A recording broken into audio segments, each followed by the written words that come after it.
From the second floor in the Duncan Student Center, this is Shamrock Sports. Austin Rooney alongside Caroline Pineda and David Korzeniowski. David, a pretty solid game last time out versus Virginia. Yeah, Notre Dame's defense is elite. I think they're one of the best in the country. Is about what I expected. Offense looked good. I was happy with the result. She called it. I did. I was so close. My prediction was 35-17. It was 35-20. We'll take it. Close enough. Close enough. This week's game should be a little easier against Bowling Green, and Shamrock Sports is next. Hello, I'm Father John Jenkins, President of the University of Notre Dame, and thank you for watching Shamrock Sports. On 3rd and 8, drops back, the Irish bring 5. Thrown to the left, intercepted. Kyle Hamilton will go. Touchdown, Notre Dame. 1st and 10 from their own 42. They give to around the right side on the reverse. Running free, the 10, the 5. Touchdown, Notre Dame.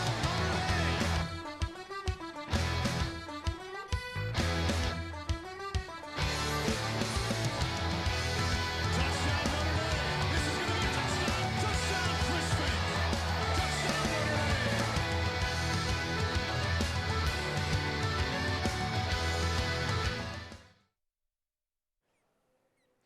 Back from the second floor of the Duncan Student Center. Glad to have you with us. And let's jump into that Virginia game from last week. First of all, Caroline, what's your biggest takeaway from last week's matchup? Well, I think the run game, and I say that with a bit of still a little hesitation kind of going into the rest because obviously, you know, we can't base Tony Jones' season prediction off of that one game, but I was happy with how he came out. He looked like the running back that Notre Dame is going to need if we want to win out the season, and so that was a big positive for me, and that was my biggest takeaway. Yeah, I think it's the defense. For me, they scored 2 touchdowns because Ade Ogundeji scored a touchdown, and then Myron's pick was to about the 10-yard line and set up an easy score as well. They allowed Virginia to just 4 rushing yards. They forced 5 turnovers, 8 sacks, and this is a Virginia team that I think is second best team in the ACC. Granted, it's Clemson and then a big gap and then everyone else, but they did this against a solid offense. But David, is this news that the defense is good because they were awfully good against Georgia too? They had no sacks against Georgia. They didn't force any turnovers except on the special teams play. So I think that this was a game when they took advantage of a UVA offensive line that might not be as talented as Georgia's, and they really burst onto the scene in terms of all stats. Well, I think the other thing to take away, too, is that in the second and third quarter, UVA possessed the ball for more than 10 minutes. Right. So this is a tired defense. I mean, they were out for so much of the second and third quarter, and they looked strong. So that was another thing of note, is that they had the depth and they had the legs to make it through that, which is definitely a good sign for the rest of the season for Notre Dame. The defense had a strong game. Let's transition to the offensive side of the football. Who are you impressed with offensively for the Irish? For me, it's the offensive line. I think they set the tone early in terms of the running game. They struggled against Georgia in terms of running the ball, and they had 25 rushing yards on the first drive, an 11-yard touchdown run from Sibo Flemister on the second drive. A good mixture of run and pass. I think against Georgia, they relied too much on the passing game because of Georgia's defensive front. So I thought it was a good balanced offense, the offensive line, pass protection, and establish the run. I completely agree. It's the best, I think, overall we've seen the offense look this year because you can't really take away the UNM game the same way that you can take away from the Virginia game. So Tony Jones, 18 carries for 131 yards and 3 touchdowns. In the previous 3 games, 30 carries for 148 yards and 1 touchdown. So definitely the breakout game that Notre Dame needed from him, and that's something that now going forward, Notre Dame is going to continue to need from him. We're going to jump into the running game in just a moment, but first, those first 2 drives for the Irish were incredibly impressive. Back-to-back touchdowns. How crucial is it that Notre Dame gets off to a fast start? Well, I think it's also important because you got to remember Virginia scored first. They were up 7-0, and all of a sudden the crowd was kind of taken out of it for a brief moment. Offense gets the ball back, and they had a really nice drive from the 25 all the way into the end zone, ending with that Tony Jones score. So I think that it was really important for them to respond, especially after Virginia scored that first touchdown. Yeah, I agree. I think a strong start is always important for this Notre Dame team, especially when the defense is kind of that pillar of the Notre Dame team. And so having the defense come out and be strong is something that you more expect, whereas like the offense is kind of that question mark and how fast can Book get the team going and driving. So seeing him do that is always a good sign at the start of a game for Notre Dame. Well, let's jump back into the running game now. Tony Jones Jr. had his best start of the year by far. It wasn't even close. Sibo Flemister made an appearance. They've got Jameer Smith, Jafar Armstrong a couple weeks away. What do we see in this Notre Dame running game? Is there going to be someone who establishes themselves as this #1 running back this season? Yeah, I think it is Tony Jones. Last week I had a little bit of a different answer. I thought that they would continue to rotate Jameer Smith and Jafar Armstrong when he comes back, but I think Tony Jones, he's a lot faster than he is last year. He's better cutting, and I think he has really solid blockers because you got to keep in mind, Brock Wright and Cole Kmet at tight end, they can run block as well. And I think as long as they have some lanes open and Tony Jones can get through them, it's going to be a big part of this Notre Dame offense is running the football. Yeah, I completely agree. I don't think the question is who will establish themselves as the #1 running Right. back. I think it's who did. And Yeah. Tony Jones, to me, did that against UVA like he hadn't yet before in the season. So is there any thought that maybe it was just a tired Virginia defense, they took advantage of them late in the second half, or is Tony Jones for real now? Well, I think the biggest thing is consistency. The run game has to be here week in and week out because it was non-existent against Georgia. It was there against UVA. I think you can attribute a bit of it to the Virginia defense, but if they can do it week in and week out against USC, against Michigan, then you start to answer these questions about what the run game means for Notre Dame. Right, and I think if it was dependent on the defense and dependent on the Virginia defense being tired or something like that, I mean, look at UNM because that's where Tony Jones didn't have the breakout game yet. So if it was just like against a bad defense, Tony Jones is good, and against a good defense, Right. Tony Jones isn't good, then he would have had this amazing game against UNM because Right. UNM's defense is not one of the best in the country Right. by any means. So having him have a good performance against still a decent team is good, but I think that he's kind of gotten to a point where he can have a good game independent of how good the defense is because the O-line's given him the Right. chance to do so. And Caroline, once Jafar Armstrong comes back, which should just be a couple weeks at this point, does that change the entire equation? I don't think so. I agree. You know, David brought up the fact that Tony Jones has gotten quicker, and he was kind of just like that slow, just forceful running back last year, and now he does look faster on his feet. He can cut better. He looks like a lot more dynamic player and kind of the guy that you expect to take over from Dexter Williams. So I didn't think that coming into the beginning of the season he would be able to be that kind of running back that would really need to have a dominant Notre Dame offense would need that kind of running back, and I didn't think he was going to be able to do that, and now I do think that he is kind of morphed into that kind of player that Notre Dame can rely on for different kinds of plays like that, and for the big breakaway plays that I don't think he would have been capable of if he hadn't improved his speed. And Now let's jump into the defense. The defense had an especially good game, but that was, I will say, the second half was outstanding. The first half was okay. Notre Dame led 14-7, but eventually we're down at half 17-14. What went wrong in that second quarter? Well, I want to talk about the second half more than the second quarter, Austin, because in that second half, UVA didn't have a first down until 9:19 left in the fourth quarter. They had 3 fumbles, 2 punts, an interception, and a turnover on downs in their first 7 drives of the second half. I mean, the defense came out of the locker room and said, all right, we're going to win this game for Notre Dame. And they really did. They set up some easy scores inside the red zone. Ogundeji again with the fumble touchdown. And it was a lot of different players. I don't think it was just 1 or 2 guys. It was guys in the secondary. It was the linebackers, Owusu Karamoa. And then you look at the defensive line. I mean, pretty much everyone on that line had a good game. yeah, and it was a strong performance from anyone, and I like to see the defense come out so much stronger in the second half because that means they adjusted, and that means that they went into the half and they were like, okay, what can we do differently in the second half? And I think that's really like the pillar of Clark Lee's success in Notre Dame is the ability to adjust based on what your opponent's doing. And we'll get into Brian Van Gordon later, but that's part of his struggle at Notre Dame is that he couldn't adjust, and you'd get into a game and an offense would have a game plan, and he would see it and not be able to do anything to adjust his defense to do anything to even stop him in the least, and that's what we're going to do with Bowling Green. But I think that's Clark Lee's, biggest thing is that he can go into the locker room and say, okay, guys, like this is what we're doing wrong. This is what we need to change, and they can go back out there and make those adjustments. Caroline, one more point too. This team has so much more depth and strength on defense because you look at defenses in the past, they would get worn down in the third and fourth quarters. Notre Dame's defense was wearing Virginia down. I mean, hard. They came out and were hitting them in the mouth every single play. They were relentless. I mean, you look at Perkins, he's probably still icing after that game. I mean, he was getting destroyed. Notre Dame just has a mentality of ruthlessness on defense that I think is characteristic of Clark Lee. Now, the passing game, despite the fact the Irish had countless sacks in this last game, and they did a really good job beating the UVA offensive line, Perkins was still 30 for 43. The secondary was hurt a little bit. Do you have any question marks about the secondary moving forward after a strong performance from Perkins? First of all, I do want to kind of So go Notre Dame defense. But also, no, I mean, I don't think so. I think, like, you look at the yards of total offense from that game, and it was Notre Dame 343 to UVA 338. And so, you know, at first glance, it's like, okay, UVA, like, got some things going on offense, and they did. But, you know, I don't think that's any testament to how the defense actually looked, because it is those adjustments, and it's those big plays, and those big plays mean so Thanks, much Austin. more than I'm sometimes Jackson just, Hammond here with the little, like the 5-yard carries and stuff like that. Like, I'd so much rather see those 8 sacks than see some of the other, like, small things and let them drive and then you hold them to a field goal. So it was really those big plays, I think, that established it, even if it doesn't necessarily show up in, like, the total yards of offense. And I want to go back to the fact that UVA had to throw the ball 43 times because they only had 4 rushing yards. I think that they were picking on Notre Dame's corners because that was the only offense that they could get going. I think if there is one weakness on this Notre Dame defense, it's the corners. I think Troy Pride has been okay. He hasn't been great.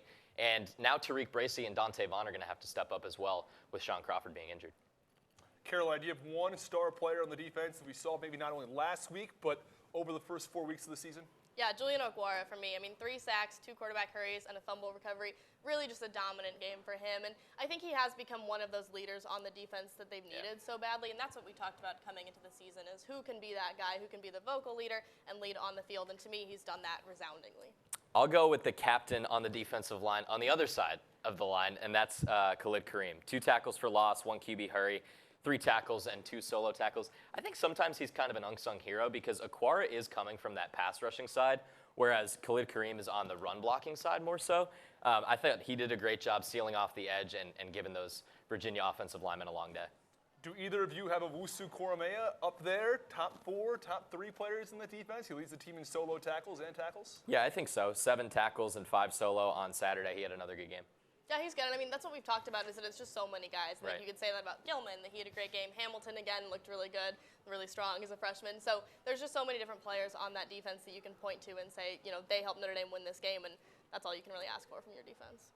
What is Notre Dame's biggest question moving forward now into the rest of the season? I mean, we've talked about it, but the run game for me. Still, I want to make sure that Tony Jones can establish himself as that running back, because we have talked about different defenses, and, you know, I think that he can, but there's still the question of, is it a fluke based on the fact that he had almost as many yards in this one game than he had in Notre Dame's prior games combined. And so when you look at the rest of the season, if he's going to be that dominant guy, he really needs to make sure that he is that dominant guy and establish himself now going forward. Yeah, Caroline, I look at the defensive injuries, because if there was one thing that was maybe a negative coming out of this game, it's the fact that they're starting to get a little bit banged up, Notre Dame is. Dalen Hayes now out for the year with a torn labrum, and Sean Crawford missing 3 to 4 weeks with that gruesome elbow injury.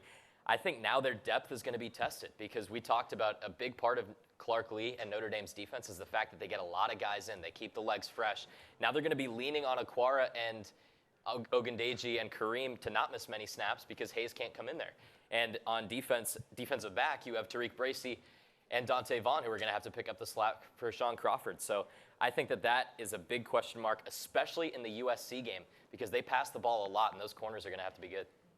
Well, Notre Dame, of course, had a ranked matchup against Virginia last week, number 10 versus number 18. There were some other ranked matchups around college football, and some that included the number 1 team against an unranked team that were also competitive matchups. With more on those, let's send it over to Jackson Hammond.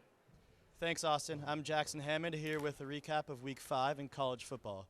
The number 1 team in the land, Clemson, nearly suffered a defeat at the hands of the UNC Tar Heels this past weekend. UNC went up early 7-0, and while the Tigers responded, the game was tied at 14 at halftime. The Tar Heels stayed in the game, allowing just 1 T. Higgins touchdown in the second half. In the closing seconds, UNC scored a touchdown to get within 1, but was not able to convert on the 2-point conversion. Trevor Lawrence did not overwhelm the UNC secondary, showing some more growing pains, as he was just 18 for 30 for 206 yards. Travis Etienne had 14 carries for 67 yards on the day. UNC quarterback Sam Howell had a pair of passing TDs, but Brett Venables' defense was able to hold him to just 144 yards. USC traveled to Seattle in a battle between ranked opponents this Saturday. The Huskies jumped out to a 14-point first-quarter lead and rode that to a 28-14 victory. Washington running back Salvon Ahmed impressed for the Huskies, rumbling for 153 yards and a touchdown on the heels of an 89-yard fourth-quarter run, which all but ended things for the Trojans. Matt Fink, third-string quarterback, looked shaky in his first college start, throwing 3 interceptions to a stingy Washington secondary.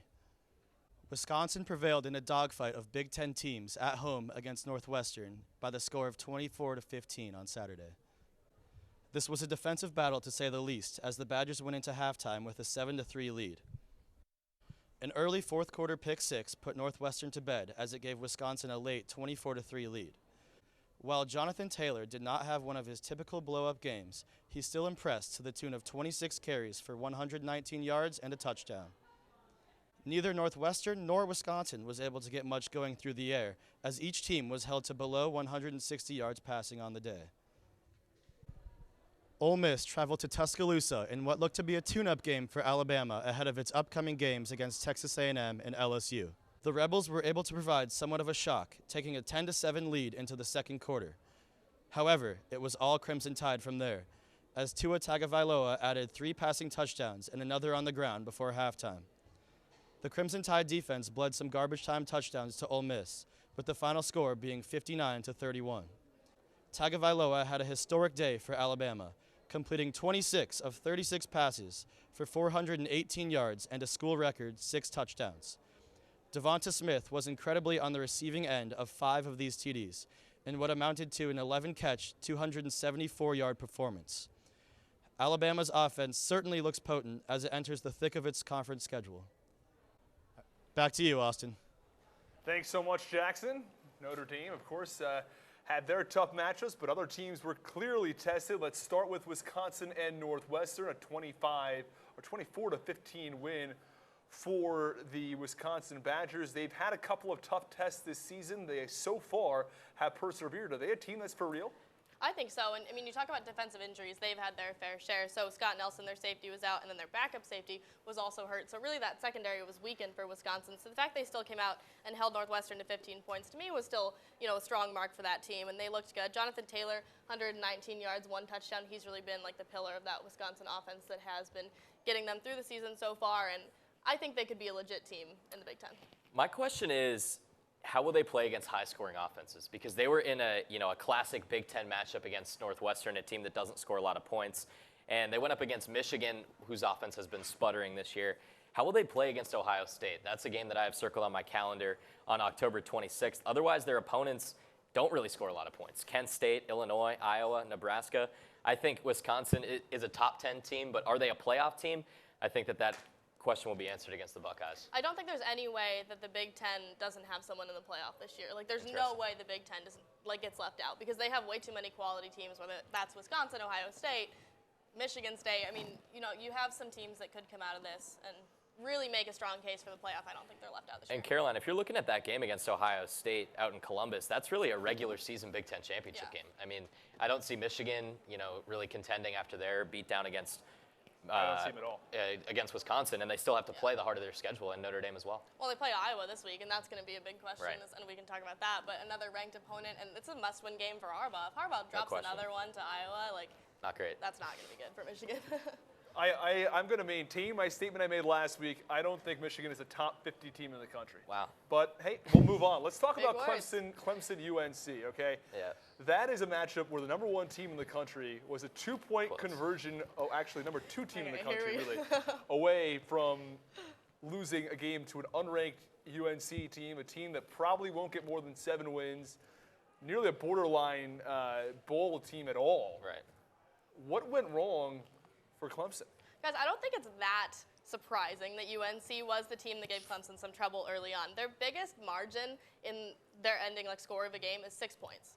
So their first 4 games came down to the final drive going into this. So there's not this huge surprising thing. They're a decent team, and Mac Brown has had a lot of success in his career in different places. And so he comes back into this UNC team, gives them new energy, is really a coach that this team wants to rally around. I don't think it's that surprising that UNC was the one that gave them difficulties. I mean, Clemson had multiple false start penalties that hurt. ETN had 1 fumble that really set up a UNC touchdown that they probably wouldn't have had otherwise. So there were some just Clemson mistakes. But I mean, to me, it's not something Clemson isn't going to come back from, and isn't a reason that Clemson is not going to destroy their opponents in the coming weeks. Okay, I disagree with a couple points. First of all, I think you reference how UNC has played a lot of close games, but it's against Miami, Appalachian State. They lost a close game. They barely beat South Carolina. I was expecting Clemson to go in and destroy the Tar Heels. I mean, their offense, Clemson's offense that is, should be one of the best in the country. And it struggled. It still is one of the I think it still is one of the best the first in the 4 weeks in the season. It struggled again, Carolina. I mean, you look at Lawrence, 1 passing touchdown. ETN, 67 rushing yards and 1 touchdown. Higgins, he had a great game. I think he really carried the team. 129 yards receiving and 1 touchdown. Clemson was held off the board until the late first quarter and then until the mid-fourth quarter in the second half. I don't know. This UNC defense is not like an amazing front. It was a surprising result for me. Okay, but Notre Dame last year, Ball State, Vanderbilt, we look at some of these Before games they switched that still got quarterbacks. Notre Dame to the college football playoff. Fine, before they switched quarterbacks, but there's only so much weight that you can give to that. I understand. I will say, there was a Clemson game last year, David, where they almost lost to Syracuse. This is a team that has played close games in the past. Is this any different? I think it is different, and here's why it's different than that Syracuse game is because Kelly Bryant got injured in that game, and then Trevor Lawrence came in and took his first college snaps ever. The fact that Trevor Lawrence has been playing the way he is not right now in the same category as Tua Tagovailoa, even Joe Burrow, Justin Fields. They are all playing much better than Trevor Lawrence is. I know everyone's How about talking. Jake Fromm? Where is he? Yeah, okay, he's in there too. But what I'm saying is Trevor Lawrence should be performing better, and it's too late in the season now, 4 or 5 games in, to say, oh, it's early. Clemson is still the best offense. Right now, they have not been playing like a playoff offense. Don't you think it's difficult, though, coming into the season? I mean, you're coming off winning a national championship. I don't think it's that. Not against. Just I mean, but you look at Rooney, time out. But you look at different NFL teams. I mean, people have sophomore slumps. Like this could be the college version of a sophomore slump. It doesn't mean he still can't pick it up towards the end of the season. There's a reason that people have sophomore slumps in the NFL, Rooney. And when Trevor Lawrence is an NFL caliber quarterback, it's not that surprising that maybe he would be a little slow coming out in this season. Hey, Caroline, I agree with your point that Trevor Lawrence still has unbelievable potential. I'm not doubting the guy's skill at all. But as far as production this season, it's not there. And I don't think that we can rank, if we want to shift gears a little bit, I don't think we can rank teams based on how they should be playing. I think we got to be looking at how they're performing on the field. And right now, Clemson has not been playing like, okay, I know they have the roster. They have not been playing like the number 1 team in the country. And you also can't talk about rankings based on what teams did a year ago, because otherwise, last season, UCF may have made their push, and let's not get there. We're not going to go there. UCF is just the example you always go to. Okay, but nonetheless, Clemson is the number 1 team in the country if we talk about what they did last season. But we're not talking about what they did last season. What they've done so far this year, they're behind Alabama. They're not as good as Georgia. They haven't played as well as Ohio State. They haven't played as well as probably 6 or 7 teams in the country that have bigger wins and have played more consistently than Clemson. That's not to say that Clemson is not one of the top 5 teams in the country. I still think they're one of the top 2, but it does mean that based on what they've played so far, they're not one of the top 5. They have not played like a top 5 team this season. Okay, but I'm not saying that you rank Clemson number 1 in the country because they won the national championship last year as we get into farther along into the season. I'm just saying that coming into the season, when you set those rankings and Clemson starts as number 1, they have to do a lot to drop. I mean, if they're not losing games and Bama's also not losing games, it takes a lot for Bama to hop Clemson. And I think it should. I think that's how it should be, because once you're the number 1 team and you're still winning games, it's very easy and it gets very subjective when you say Alabama's win is better than Clemson's win, unless like this week it was pretty, obvious that Clemson's win was not this resounding win. But, if you want to get nitpicky with it, that's when it gets dangerous, because that's when it gets too subjective to letting teams hop over each other. So a win is a win. Clemson won this game. Clemson is still one of the best teams in the country and still has the ability, and I know we're not basing it off potential, but has done nothing that really would move them that far down the What I'll say, I want to jump in here, Caroline. So do you think the preseason poll is basically that's what stands until a team loses? Not necessarily until it loses. I don't think it's bad that Bama jumped Clemson. Sure. But, you can make the argument that Ohio State looks stronger than Clemson, and I think they do. But once you kind of set the precedent that Clemson's number 1 and they're not losing, I don't think they should drop to 9. Well, I don't think, say we had... That's fair. I think there's just a lot of things that go into that. So, all of a sudden say, Notre Dame has a couple good games. We lost to Georgia, but we're playing better than Clemson right now. Should we jump Clemson? No. If they're still winning, they're still winning. Caroline, but do you re-rank every week, or do you just sort of, wherever teams are, they stand? Because as far as I'm concerned, if I'm making a ranking every week, I'm a coach. It's the coaches poll or the AP polls, and I'm one of the writers that ranks. I start from scratch each week. Where do teams stand? I'm not saying that if Clemson is number 1 last week, I may not think Clemson is still the number 1 team in the country. I am putting together a completely new ranking every single week. That's what these coaches are. That makes no sense, because then based on that ranking, Clemson would be 20th in the country. No, that's not true, because they still have you still have to factor in what they've done in previous games. They still have a record. You use records for a reason. When you look at the AP top 25. Guys, I'll jump in here and say, I think that with polls, I think that a lot of why polls exist are to create hype around matchups, because when you come in the preseason poll, there are teams like Stanford that are ranked, 20 to 25, and they're not playing well right now. They're 2-3. Okay, so were they a top 25 team at the beginning of the season? You could look back and say, oh, they weren't. I think that the reason polls exist are to be like, oh, this is a top 10 matchup, this is a top 25 matchup. You then draw in uneducated viewers. But I do think that it is a little bit dangerous when you have this poll and then all of a sudden what you thought before the games were even played is all of a sudden then, oh, the team at top or in the top 3 has to lose or lose in dramatic fashion for them to even move down. Last question on this topic. Who are the top 3 teams in the country? David. I'll go Ohio State, Alabama, Clemson. 1, 2, 3 1, in that 2, order? 3. I'd go Bama, Ohio State, or Bama, Clemson, Ohio State. Okay. I'd still put Clemson above Ohio State. All right, one more topic here before we're going to pass it on to talk about some Notre Dame versus Bowling Green. It's right around the corner. Stay tuned. But let's talk about some other games this week. Is there one other matchup either of you have an eye on? Yeah, go ahead. Oh, I'd say Auburn, Florida. I mean, I think this one's big. Bo Nix is coming off a really dominant performance, 16 for 21, 335 yards and 2 touchdowns. He's that freshman quarterback that Auburn had coming in. A lot of question marks around him and how he could do for this Auburn team. Auburn's giving up an average of 3.09 yards rushing per game and 2.87 yards per rush against Power 5 teams. And the Gators are 11th in the SEC in rushing. So this matchup completely favors Auburn to me. So if you look at 2 teams like independently and their rosters, I don't think Auburn is that much of a better team than Florida. But like the matchup specifically favors the Tigers so drastically. I'm going to stay in the Big Ten. I'm looking at Iowa versus Michigan because this is a game that Michigan has to win. Shea Patterson has struggled. And this is really their first big test since that drumming against Wisconsin. This is a chance for Michigan to say, hey, we're not bad. You know, we deserve to be in the Big Ten conversation and really get back on the right track against a solid Iowa team. All right, well, we're going to jump into Notre Dame next, and with more on that, we'll send it down to Kieran Cantwell. Thanks, Austin. Kieran Cantwell here in front of Touchdown Jesus on the campus of University of Notre Dame. This Saturday, Brian Van Gorder makes his return to Notre Dame as defensive coordinator of the Bowling Green Falcons. Van Gorder was fired unceremoniously from Notre Dame after Week 4 of the 2016 season. There were chants from the student section of "Fire Van Gorder," and that the Irish did. Now let's take a look back at Van Gorder's coaching career prior to Notre Dame. Before his time with the Fighting Irish, Van Gorder served as a coach in the NFL for 7 seasons. He was the linebacker coach of the Atlanta Falcons in 2007 before getting promoted to defensive coordinator from 2008 to 2011.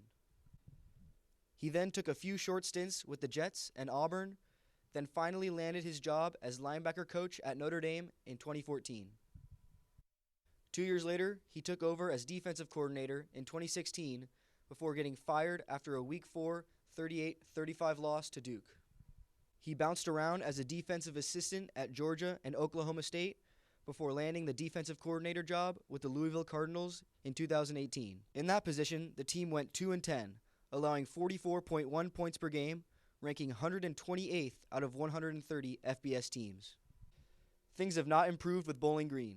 The team is off to a 1-3 start, allowing 38 points per game this season, ranking in the bottom 10 of the FBS. And now back to you guys in the studio. That's a look at Brian Van Gorder. Thanks so much, Kieran. Ben, I don't even know where to start with Brian Van Gorder. He's had a rough go recently, but I'd like to give him a little bit of praise where credit is due, and that's... Where's credit due? Let's go. Let's hear it. Let's hear it. I will say that his trek to the NFL was an impressive one. He started all the way down as assistant coach for a high school football team, started in Michigan, went to Florida as a high school coach, eventually got his shot as a Division III collegiate football coach. He eventually got to a Division I linebackers coach at Georgia, spent some time in the NFL with the Falcons as a defensive coordinator. I mean, that trek was a long one and an impressive one at that. But I will say, in the last 10 years or so, it went up, up, up, up, up, up, down, down, down, down, down, down, down. And that's sort of where we find ourselves today. It is. That was a beautiful story, Austin. That was I was engrossed in every minute of it. Once upon a time. What Brian I will Van say, Gorder. Brian Van Gorder, I want to include a personal anecdote in here. Remember when Notre Dame beat Michigan 31-0 or 37-0 with if you count the touchdown at the end? Brian Van Gorder had shut out Michigan for what people thought was going to be the last time. There's this famous shot of him pumping his fist on the sideline, and I remember watching the game with my dad, and he was like, I love this guy. And I still give my dad crap for that to this day, because Brian Van Gorder, down the stretch, was an absolute catastrophe at this university. 36 points given up against Michigan State in 2016, 33 to Syracuse. This is his defense after he was then fired. But, I mean, he was a train wreck. His defensive scheme was so complex. It was an NFL-level scheme or in terms of how many moving parts there were. College kids couldn't grasp it. Notre Dame didn't have a sack in 2016 until week 5. They had 8 sacks last week, Austin. And you know when week 5 was? That was the first week that Brian Van Gorder was not the defensive coordinator. It was a tough go of it. I don't dislike him personally, but as far as a defensive coordinator, I am very glad. I am overjoyed, despite his story, that Notre Dame has moved on. Well, let's talk about. Okay, I'm going to take you back before 2016 to 2014. So you know how we talked about how Northwestern is not a team that scores a lot of points typically? Okay, so they beat us 43-40 in overtime in 2014. Guess whose defense that was? Notre Dame gave up 547 yards to Northwestern. Do you want to know what they did the week before that? Northwestern lost 10-9 to Michigan. 10-9, okay, and then scores 43 points against a Notre Dame defense that was hyped up to be so good that year. So, I mean, you're coming off of not that recently making it to the national championship, and you give up 43 points to a Northwestern team that scores 9 against Michigan. Not great. Not great. It's not great, ideal. and it hasn't gotten better in the last couple of years. He went to Louisville last year. For those of you who don't know, Louisville was 2-10 last season. They allowed, as Kieran aptly noted, 41.5 points per game and ranked 128th out of 130 FBS But his defenses. story, he started at a high school. I mean, come on. I think you should probably go back to a high school, Van Gorder. And this season with Bowling Green, he's allowed more than 38 points per game, and they rank 120th out of 130 FBS defenses. This is going to be a big game offensively for the Irish, and we're going to get into that in just a couple of moments. But first, I want to talk a little bit more about his time at ND. The 2016 season. Was the 4-8 season primarily his fault? Okay, I have 3 points that were why Notre Dame was 4-8 in 2016. Number 1 was the defense, and I think that was largely his doing. The defensive scheme was poor, and they gave up a lot of points to teams, like Caroline mentioned, that really weren't very high-scoring offenses. Number 2 was the strength and conditioning.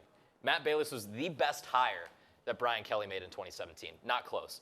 I mean, Notre Dame used to be getting worn down in fourth quarters. They lost 7 games in 2016. Not 6, 7. 7 games in 2016 by 1 touchdown or less. Because in the fourth quarter, they could not get a big stop, and they could not put together a good offensive drive. Now they are the complete opposite. Matt Balis' team is bigger, stronger, faster, more mentally tough.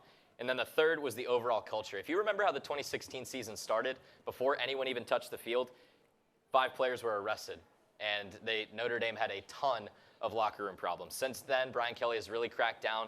The catastrophe with Redfield, Coney, Williams, Kevin Stefferson, those have really gone by the wayside, or at least private conversations behind closed doors. Those are the 3 reasons that Notre Dame had a miserable season in 2016.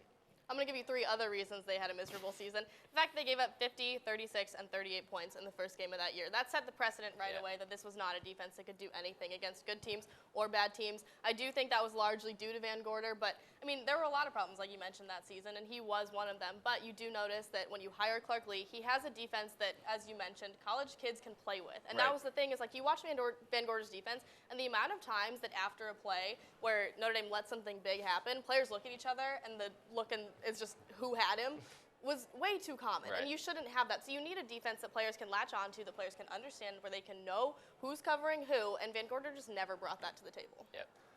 David, though, despite the fact that Van Gorder really struggled last in 2016, he only was the defensive coordinator for the first 4 games of the season. They had 8 other games, and they were 3-5 in those matchups. So can you really attribute it to him? Is it just that start propelled to a terrible rest of the season? I mean, Austin, you have to keep in mind, when he's fired, all of a sudden these players have to learn a completely new scheme. And they have the same personnel. And again, I'm not saying that maybe the defense was entirely his fault, but you know, when you set that precedent in the first 4 games, like Caroline mentioned, and then all of a sudden it's like, okay, now we're going back to this traditional defense, and we're waiting to hire a defensive coordinator. Please, try to stop Syracuse or stop Virginia Tech or stop USC. It didn't work. Caroline, David talked a lot about the strength and conditioning that has improved. The team has a new culture. Are there any other things that you have seen change in the last 2-3 seasons? I mean, I think the other thing is just like the depth. This is a deeper Notre Dame team than we've seen in the past few years. So that's a big thing for me is, watching them. We talked about the strength and conditioning, but that can also, not getting tired is also attributed to having more players who can come in and make a big impact. So having that depth is a big thing for me. Well, let's talk about how many points the Irish are going to score. It's fact or fiction time. David, you said, well, we set the line at 55 and a half points here. Will Notre Dame score more or fewer than 55 and a half? Brian Van Gorder's on the other side of that football. It's not so difficult to score. But he had a great story. That's a good story. This is correct. I think Notre Dame definitely breaks 55 and a half, and here's why. They put up over 60 on New Mexico. Bowling Green is significantly worse than New Mexico. They gave up 52 points to Kansas State, 62 points to Kent State. That's probably their worst game. Easily. Yeah, I don't see how Notre Dame doesn't. I think they're going to try to establish the run a little bit more, so you might see some longer drives that then eat up the clock. That's the only way they don't, but I think Notre Dame scores 60-plus points. I expect Notre Dame to, for the first time, I think this season, truly have Tua syndrome and have an ability now for other players to come in and fully get these reps, because even UNM, I mean, it's the season opener, and at the same time, I think Kelly also has so much respect for Bob Davie and what he's done at UNM that he doesn't, you don't want to disrespect a coach like that, and you don't want to completely say, okay, we're putting in all of our second and third and fourth string, and your team, deserves that. But I think against Bowling Green, there's not that same precedent. So I would expect a lot of these second and third string guys to get a lot more minutes. So I would still hope that Notre Dame would be able to put up the numbers that Kent State and Morgan State and Kansas State have put up, and Louisiana Tech too, with 35 Don't forget about points them. even. Yeah, don't forget about Louisiana Tech. So I would think that Notre Dame will break 55 easily, Okay. but I would expect that it's not going to be the first string guys as much as we've seen them in any other game, even UNM. I'm going to pick no here. It might be a little surprising, but what my thoughts are, I think that Ian Book plays the first half and he's done.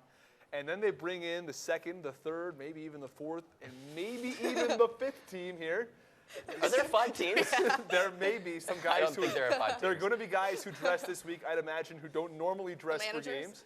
And they're going to go out there. I'm actually playing this week. You are? Yeah, I'll be in there. Yeah. Well, good luck. Thank you. I appreciate it. Well, I'll be the 5th string quarterback. Okay, yes. good. Yeah. Well, that was my hope. yeah. My hope was that we were going to get to see Corzo out in the field this weekend. I am very excited to see that. I am going to guess after a first half where Notre Dame is up by 35 or so. The second half, I think, is closer, more competitive because we see the fourth string, the fifth string. But also, I think that at that point, too, I mean, Bowling Green's going to be tired, you know? No, it's going to be you bring in the second string, but they're still better than a tired first string and good second string What about the for fifth Bowling string? Green. It's going to be bloodbath, I mean, folks. I haven't seen Corzo sling it, but 80 yards. 80 yards. I can throw it 80 yards. Go ahead. I'm excited to see that. Next fact or fiction question: will Ian Book throw a touchdown? I only say he plays throw a pick. Sorry, Yes. he's definitely going to throw a touchdown. I only have him playing one hopefully. half, so I'm going to start things off here and say no. Caroline, you're up. I'm going to say no. He's really been a lot cleaner this year. I've been impressed with that. He could get a little sloppier last year. And to me, he's still, the big question mark for him is his mental ability to see the field and be composed when, he's under pressure. And that, to me, has not been something that he's completely established that he can do. And that is when he throws some of his picks, is because he gets frazzled, and to me, he locks in on a receiver. So last year, that was Boykin. This year, it's kind of been Claypool or Kmet. And he said, this is the guy I'm throwing to. This is how we're moving down the field. Well, if you have a good defense, that's pretty easy to map out and pick off. So that was kind of the worry there. And that happened against Georgia, but it hasn't happened against other teams. So I do think that against good opponents, they can still read books sometimes. But against these poor defenses, I don't think he throws a pick. I got no, and I'm going to keep going with the punching bag that is Bowling Green here. They only have 1 interception all year. It was in a 35-7 loss to Louisiana Tech, and it was from a linebacker, Brandon Pierce. I think Notre Dame is just too strong and fast. You can't intercept the ball if you have 10 yards of space between you and the wide receiver. So I think Notre Dame is going to be running circles around this Bowling Green defense. Let's jump into Phil Jerkovic. How many pass attempts do we see him having?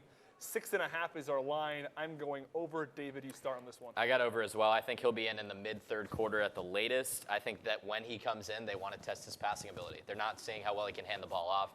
They're going to try to have him take some deep shots down the field to guys like Braden Lensley. I think he throws well over 6.5.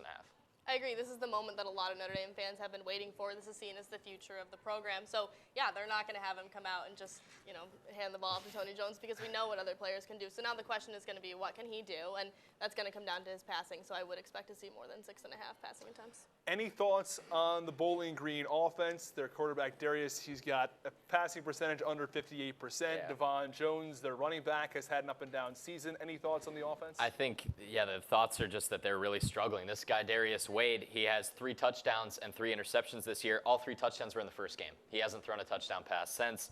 Running back's okay. Devon Jones, 205 yards on the season and 1 touchdown, but it's going to be a long day. All right, let's jump into predictions. What is our final score between Notre Dame and Bowling Green? David, you're up. I got 64-10.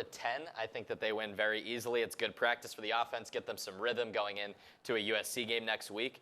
And I think the defense is elite. I mean, they showed it last week against a top 20 team and a team in the Power 5, but I think it's going to be a beatdown. Caroline. I had 63-6. I don't think Notre Dame allows a touchdown. I'd expect a pair of field goals from Bowling Green in this one. Well, I said they wouldn't score more than 55.5 points, so I have to maintain that prediction. I have them scoring 55 points in a 55-3 win. That does it from us here on the second floor of the Duncan Student Center and Shamrock Sports. Stay tuned. Inside the Irish is next. All night, babe, make me wanna say, la, la, la.